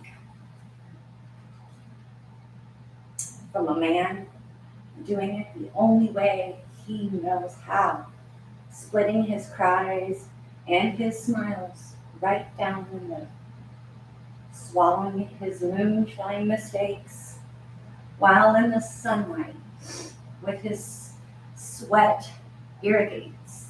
It's his life, and that life, like you, has been tilling, hoping there's a harvest coming. At 16, I thought I would have made it by now. At 18, I said, 25 is when I make my first million. At 25, I moved back in with my mother. Bill collectors breathing on me like a Brooklyn summer. And now, at almost 28, and I'm just almost 28. So, at this point, I have no answers. The truth is, our dreams could be as far away as forever, or as close as lunchtime. Tomorrow, you could wake up and read this letter on a billboard, or you could wake up and have forgotten who even wrote it. It all just depends. Some say on skill, some say on will, some say on luck, some say on buck, some say on race, some say on face, some say on Sunday. God got a mighty, mighty plan. Nobody really knows what it depends on, but everybody knows it depends.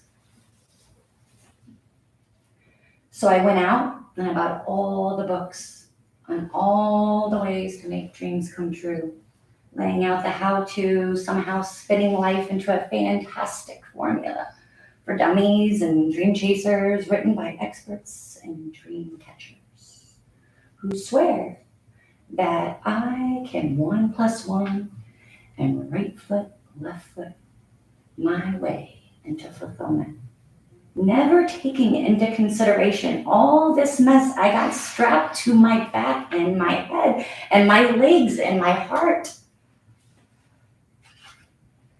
And the books, they didn't bandage any of that flattened feet, or swollen from this journey.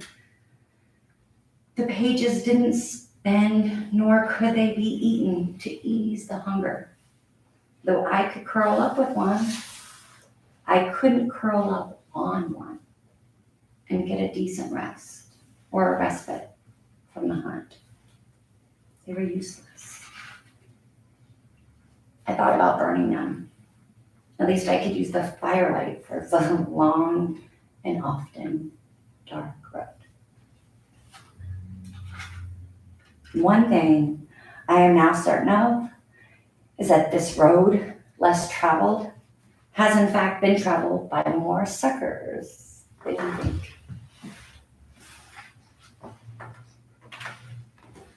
All of us out here, slumped over, wearing our weird, fake, broken smiles, trying to avoid the truth that we all have road rage. We are a bunch of exhausted stragglers, exalted strugglers, disciples of the dreamers who came before us, students of a different Bible, reading the book of the City of Angels and the Big Apple and this orange house and old New Orleans, or a cheap barren flat above a bistro in Paris. We are led by the Moses in our minds to the promised land in our hearts. We all know to be real. At 16, I thought I would have made it by now. Now, I'm making up what making it means as I go. But this letter is not about making it, because I don't really know anything about that. I don't know nothing about that at all. It's part 1, part 2. I'm gonna keep going, guys. My students, bear with me. Please do the same. What I do know is how it feels. How it feels when the spirit thing won't stop raking the metal mug across the rib cage, clanging like a machine gun fired at a church bell, vibrating anything irreverent inside. Sounds like a prison revolt that only you can hear and feel. And those nasty things that are being said about that prison guard, that scared, controlling, oppressive part of you and everyone else. If you are anything like me, you hope it never stops. You hope the bubbling over never dies down and the yearning to break out and break through never simmers. You hope that that voice that delivers the loudest whispers of what you envision never silences, and that it never cowers behind fear and the expectations that other people strap to your life like a backpack full of bricks or books written by those experts. Because if it did, if it disappeared and the voices vanished and you were no longer overtaken by the taunts of your own potential, no longer blinded by this perfect vision of your purpose, no longer engorged with passion, what would happen? Well, I guess nothing. But to me, there is nothing scarier than nothing. And when nothing seems to be going right, or nothing seems to be going right, I'd rather be bothered by this loud knocking on the door inside. Even though I answered years ago, the knocking, it still continues. And I'd rather whet my appetite by a teaspoon of almost there every now and then. I'd rather suffer from this internal eczema, constantly irritated by this itch of possibility. There have been many anxious nights where darkness has slept around me. But my friends were cocooned in this coziness that I had yet to meet. My eyes swollen with exhaustion, my body sputtering on its way down. But my dreams, they won't stop crying, screaming like a common infant. Sometimes I think it needs to be changed, but usually it just needs to be fed. So I feed it everything I have, and it feeds me everything I have. Though the struggle is always made to sound admirable and poetic, this thumping uncertainty, it's still there. Sure, I know my dream is as real as my hands, but I grip it tight with a short leash with insecurity tied to the end, with its wagging tail along beside me. If you're like me, you've struggled trying to stomp out the flame of doubt and fear, the warmth and comfort of always enticing and familiar, though venomous and often life extinguishing. I know people who have burned so violent it can't be categorized by a number or a degree. I know people who have burned from the foot to torso emotionally. Legs of passion turned to soot.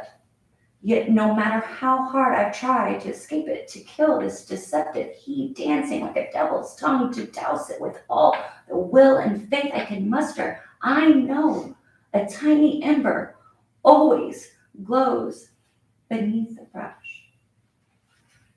It whispers to me only when I step to the edge of excellence. My toes clawing the cliff, my mind already airborne. It whispers to me that I don't have wings, that I don't have a shot, that I don't have a clue. But to me, I don't have a choice, so I jump. I jump anyway. Dreamer, if you're like me, you jump it anyway. 3, this letter isn't for any specific kind of dream. It isn't intended for a certain genre, medium, trade, or denomination.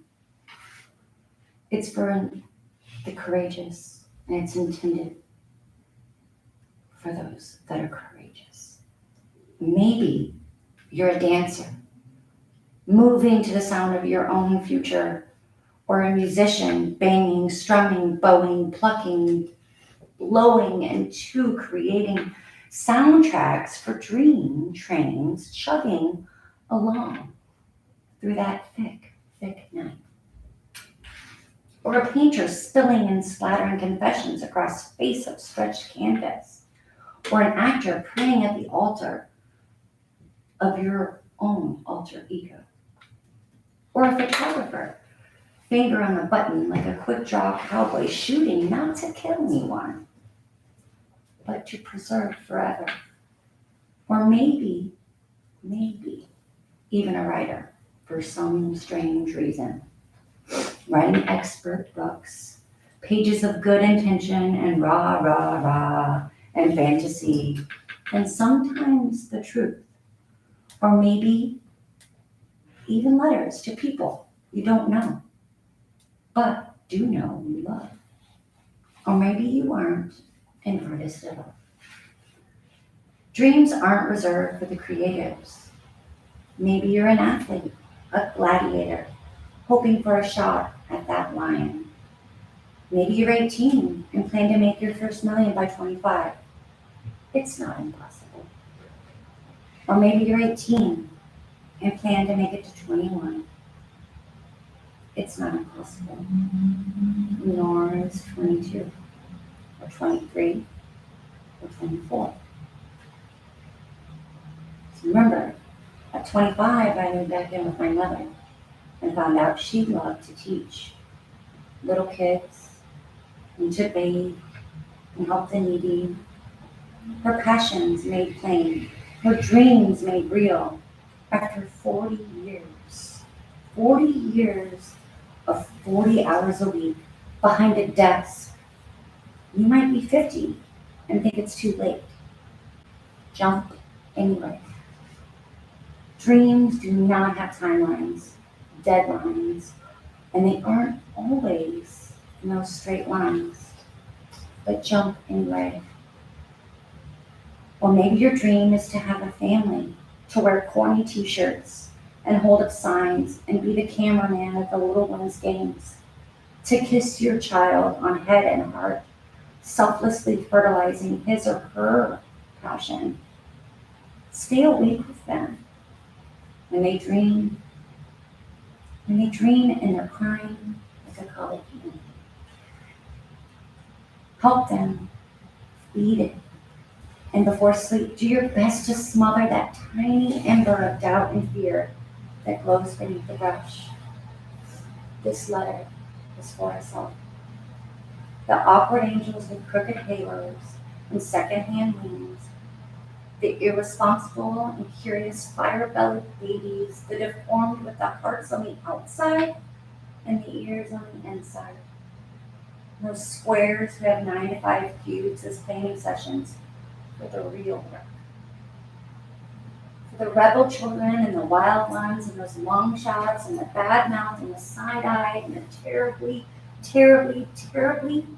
envied by those that are secretly sick. For those who bear the cross, the two perpendicular planks of passion, who find life is best when nailed to it. For the jumpers,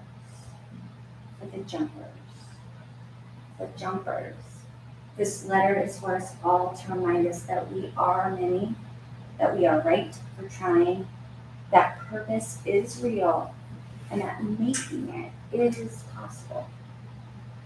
But this is not about making it, because I don't know anything about that. I don't know anything about it. And besides, I'm not sure making it even matters so much.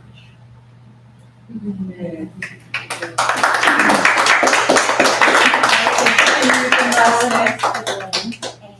next person up is my good friend, April.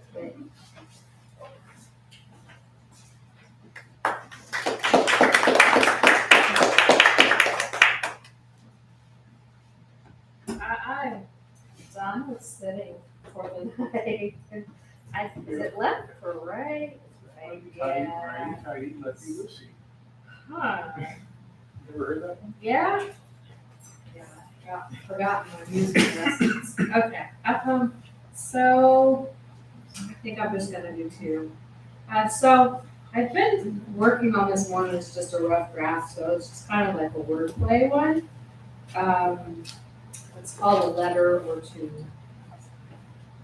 The way language changes when you swap or add a few letters, common, taken, or given, the message could drastically switch from a negative to a permissive, a denial, or a consent.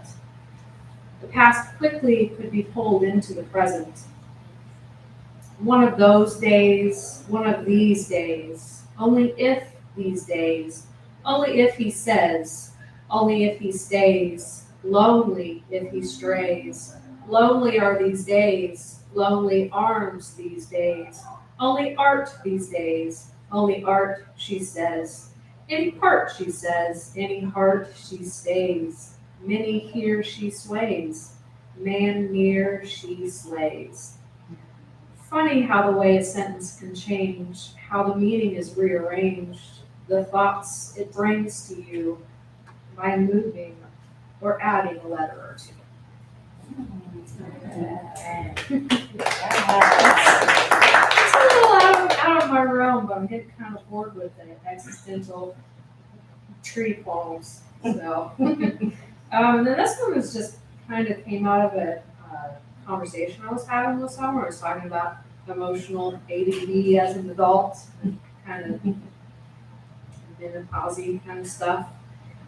So it's emotive ADD, talking with Sandra Feeney. I'm pleasantly terrified at the thought of imminent success or complete failure. It could go either way depending on the day. If you catch me in the right mood, I might be prone to advice, or I might run the opposite direction of my initial intent.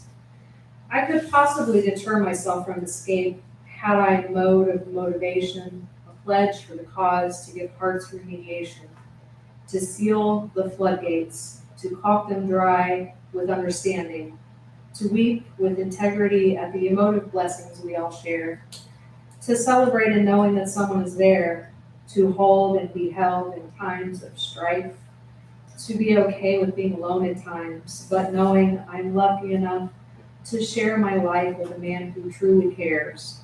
It makes a person like me less scared to know I can let go, to loose the pride, shed a tear, and perhaps a ragged sigh, applaud and cry out in sheer joy.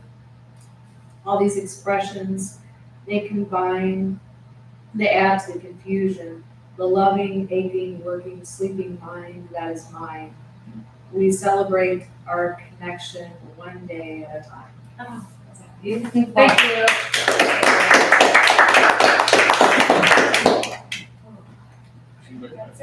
That's it. No, sorry. That was it. All right, I'm gonna close out with one, because I found this poem, looking for another poem, and I kind of forgot that I wrote about it, because it's from a life or two ago. So just launch into it. This is called Full Pull. The grandstands are largely empty. There is little noise and no music except what leaks over from the midway, where a radio Doppler's top 40 hits around the tilt-a-whirl, and occasionally there are children screaming, babies here with parents, and a long front row of old men twisting their canes in the dirt, smoking pipes and spitting tobacco, dressed in their bluest, cleanest jeans and overalls and wrinkled and tan from years of summer heat. The teens are restless and high-stepping, bound together with leather and steel. 2 by 2, they approach the weighted sled, backing in like parallel parking dump trucks. All murmurs cease, and the peanut gallery leans forward while the judges reset the lines and the helpers tentatively and quickly reach in and hitch 4,000 pounds of horse to 8, 10, 11,000 pounds of concrete block. Without a word, the chain jerks taut and the sled lurches forward, and the handler flicks the long rein, shouting, "Get up there, get up!" While the horses dig in and pull, their quivering flanks hopping forward like jackrabbits, and their forelegs stamp and pump, and their heads bob, sometimes in unison, while the judges and the helpers have to run alongside to keep up, blowing a whistle to halt. But the team has to be reined in. They might pull another half mile, so used to long rows of corn and beans or lugging logs up untruckable hills.